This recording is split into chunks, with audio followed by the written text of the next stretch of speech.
bu waxee ren balaa waxati déwén de termine yéene kaay ne ginnaaw référendum ba day Khalifa Sall wax na te Khalifa Sall nag jàpp na daal élection yi moom ñàkk ko de déedéet Khalifa Sall ci day mooy yéene kaay ne ma ne taxawu Dakar mas ta organiser ay réunion de di waxtaanee kon wàllum référendum ja Khalifa Sall ne amul benn meeru taxawu Dakar boo xam ne ñeme naa wax ne kon woo naa ko ngir wax ko ne ko defal lii wala defal lële ku ci ne sa xalaat kon nga demee l'Observateur ne Khalifa Sall day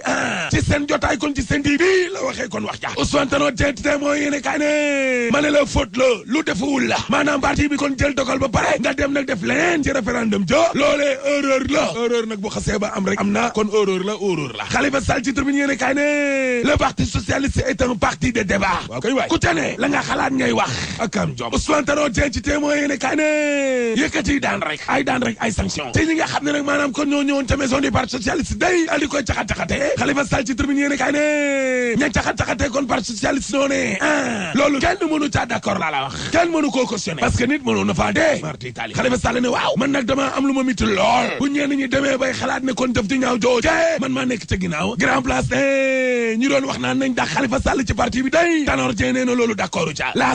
diggante Tanor Dieng ak Khalifa Sall waaw waxtaan ba juboo daal mënu ca am Khalifa Sall nee na à part Mamadou Faye waaw maa gën a yàgg ci bureau politique bi laa la wax Tanor Dieng ne parti bi daal bu jëlee dogal da nga caa war a d'accord loolay dëgg Aminata Touré ci témoin yéene kaay ne la gën a am importance daal jàll nañ fa mooy Macky Sall ak waa këram daal gagné nañu ñeen fukk ak ñetti département ci ñeen fukk ak juróom yi am ci Sénégal yëpp président Macky Sall ko gagné waaw parce que Macky Sall gagné Kébémer Macky Sall gagné Thiès Macky Sall gagné Ziguinchor Macky Sall gagné Ndakaaru Ndiaye jël Diop Macky Sall gagné ca Bambey Gué borom Bambey Aïda Mbodj ci tribune yéene kaay day jàpp na ne nag wàllum njuuj njaaj am na ci élection yii Aïda Mbodj ne waaw Mansour Faye càmmiñal Marème Faye ci laas nee na ay ñaxtoog ak tournée bopp yi daal amu fi wàll nag loolee moom jeex na Babacar Gaye bu parti démocratique sénégalais ci réew mi quotidien ne gis nga référendum ji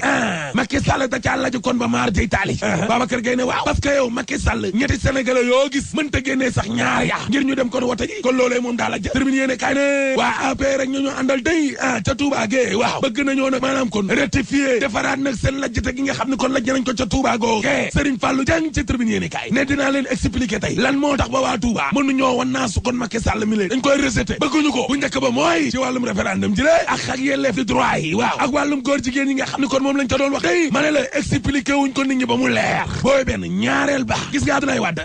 waa Touba ko bëgg waay Samba dumaa la bëgg waaw Abdoulaye Wade a été le chouchou de Touba même jamonoy Abdou Diouf laa lay wax ni la tey waa Touba Abdoulaye lañ bëgg lii lañ ko def ci xol ñi nga xam ne nag maanaam kon ay soppay Abdoulaye Wade lañ ak ay militant waaw la ñu mënul wanaa su mu miti lool mooy doomu Abdoulaye Wade Karim Wade bi nga xam ne kon nañu koo jël denc ka ci kaso bi denc boo xam ne kon dara jaaru ca yoon arbitraire yëfu maa tey waaw ñetteel ba mooy cofeel gi nga xam ne kon xalif général Mouride Serigne Sidi Makhtar Mbacké am na ko ci doomu Abdoulaye Wade jooje di Karim Wade waaw mais loolee Macky Sall bàyyiwu ci xel dacaa gumba doxlu te cofeelu sëñ bi kay li koy mandargaal mooy xalifuk Mouride yi lée bernde yi nga xam ne kon mi ngi koy yóbbul Karim Wade ca kaso ba te loolee yëpp taxul nag Macky Sall mi lée dégg daaj l'Observateur ne diggante Abdoulaye Wade ak Macky Sall day xeex baa ngay continuer ba léegi ni lée parce que Abdoulaye Wade waaw ma ne la alalam ji nga xam ne nguur gi dani Karim Wade ko moom ba teg ca loxo Abdoulaye loolee la bëgg kon ñu teggi loxo ba delloo ko alalam Mohamed Samb ci évidence yéene kaay ne ma ne la Macky Sall la mu war a def mooy juboo ak Abdoulaye Wade ba noppi daal di baal kii di Karim Wade gracier ko libération yéene kaay ne cay maître Ousmane Ngom le cas Ousmane Ngom a nga diggante kii inspection générale d'État IG ak Cour des comptes waaw ma ne la est-ce que dossier yooyu yëpp la nañ ca topp Ousmane Ngom Aminata Touré ci yéene kaay gi ne ñëw biir APR wala Benno Bokk Yaakaar daal waaw teewul ñu continuer la topp ba léegi ni la dee bu dee dañ lay topp waaw Cheikh Mbacké gis ci libération yéene kaay ne ma ne la maître Ousmane Ngom ba Macky Sall di doogo falu tey amul lu mu yekkul Macky Sall laa lay wax ak nguuram gi waaye gis nga tey ji takk na ay bagage sam de enquête yéene kaay ne Ousmane Ngom kay waaw kakkatar biir garab gu mu taxaw jël sa couleur way Samba ma ne la maître Ousmane Ngom waaw changé yére kay moo ca gaaw ku falu mu ànd ak yow ma ne la def na ñaari alternance maître Ousmane Ngom nekk na ministre ñaari yoon ci jamonoy Abdou Diouf nekk na ministre d'État ci jamonoy Abdoulaye Wade te gis nga tey ji takk na ay kakam de ma nga jëm kon ca Macky Sall la quotidien yéene kaay ne ministre de l'intérieur boo xam ne kon militant la waaw Djibo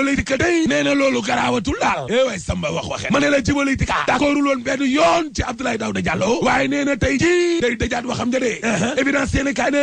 ginnaaw référendum ba day président Macky Sall waaw ma ne la daa demoon ca Maroc ñenn ñi ne day noppalu ñenn ñi ne kon daa dugg lal ngir remaniement changé gouvernement baax la ilaha illallah benn waa ju jege Macky Sall lool ne de mbir ma kay pare na ba nu ma ne la am na ci ay bunkal yoo xam ne kon parti démocratique sénégalais la nu bokk waaw dañuy dugg ci gouvernement bi waaye nag Macky Sall dina dàq ñu bare bari laa la wax termine yéene kaay la populaire ne livre bii ñu mujjee bi ni day di wax ci yonent bi waaw gouvernement wu Sénégal dee nee na kenn du ko fi jaay laa la wax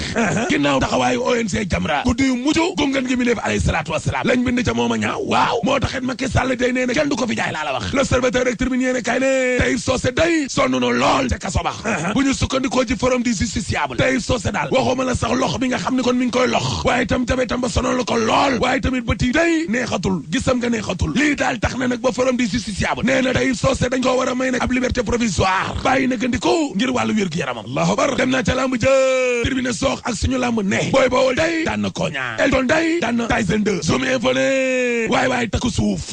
ma ne la takku suuf daal léegi ni mu xewee ci réew mi ëpp na Mariétou Fall nee na samay patron woon seen jëkkër laay sëyal léegi waay Samba Souleymane Kandji ne man day tubaab bii ma takk intérêt ma ci dugal waaye du mbëggeel Malick Sène islamologue la nee na takku suuf day islam terewu ko alaaji buntu ubbeeku na de waaye takku suuf fase suuf rek point moo tax ma naan la alaaji tëjal